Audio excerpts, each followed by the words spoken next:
Laode itu kan datangnya lebih lama dibanding orang Arab. Orang Arab itu datang ke Indonesia itu abad ke-7.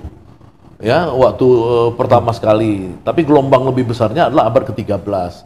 Ya. Nah, kalau orang marga Laode ini, ya orang Buton, itu datang ke Indonesia itu kan sebenarnya abad ke-13 atau 15.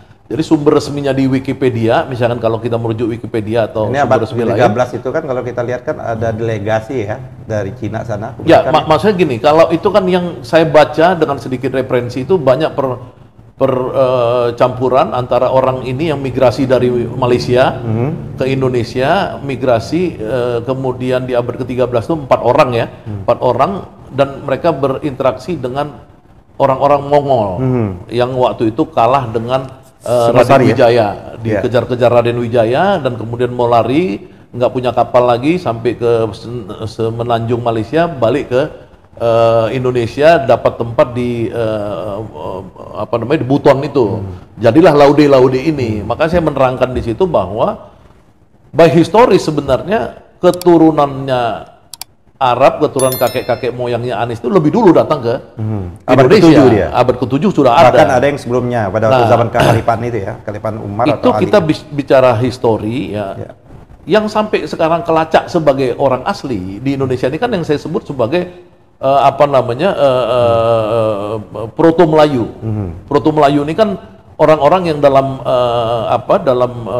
dunia akademis itu kan dilihat sebagai mukanya peta, ya seperti saya tuh Batak itu secara umum wajahnya peta, Toraja, kemudian Dayak dan lain-lain. Ya itu penelitian juga, coba di googling, ada penelitian di UGM, kedokteran di Unpad, membandingkan antara orang Sunda dan orang Batak.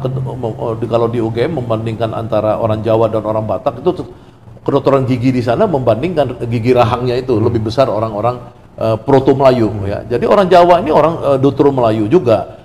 Ya, Melayu muda yang itu karena perkawinan ratusan tahun, entah dari mana-mana. Kemudian begitu juga sebenarnya Laude Kamarudin, Laude Omar itu dan Anies Baswedan itu sama-sama juga keturunan-keturunan dan akhirnya membentuk pribumi, kita sebut sebagai pribumi. Tapi tidak asli. Asli itu proto. Tapi Indonesia ini kalau mau cari aslinya kan tinggal sedikit. Ya kan sama kayak di Malaysia. Malaysia orang mau cari aslinya Malaysia itu di luar Melayu, itu cuma ada suku Dayak yang ada di Sarawak dan lain-lain. Kentingan ya? Hah? Kentingan. Iya, itu dibuat di dalam sejarahnya Malaysia itu suku asli itu ada di daerah Kalimantan Utara sana yang masuk Malaysia. Nah, sekarang kita memperdebatkan apa dengan soal asli tidak asli. Yang kedua soal asli tidak asli kan saya ungkapkan juga bahwa di dalam rilis media BBC Indonesia ya ketika sibuk soal asli non asli itu lembaga Eijkman itu Institut Eijkman ini